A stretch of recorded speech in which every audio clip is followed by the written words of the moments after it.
Sumqayıt şəhərində fəaliyyət göstərən 7 nömrəli müntəzəm marşrut xəttinin sürücüləri ilə bağlı növbəti şikayət gündəmə gəlib. Sumqayıt TV xəbər verir ki, Patrolazın redaksiyasına göndərilən video görüntülərdə sərnişinlərlə dolu avtobusun təhlükəli şəkildə idarə olunduğu iddia edilir. Müraciət müəllifinin sözlərinə görə, hadisə iyunun 17-sində saat 18:21 radələrində qeydə alınıb.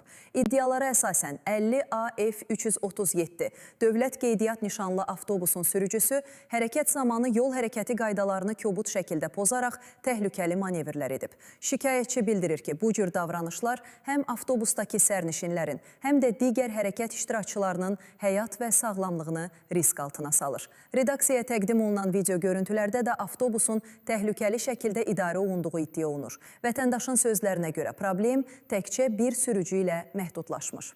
O iddia edir ki, 7 nömrəli marşrut xəttində çalışan bəzi sürücülər yol hərəkəti qaydalarına mütəmadi əməl etmiş və bu da sərnişinlərin ciddi narahatlığına səbəb olur. Qarşı tərəfin mövqeyini dərc etməyə və aidiyyəti qurumların məsələ ilə bağlı açıqlamasını yayımlamağa hazırıq.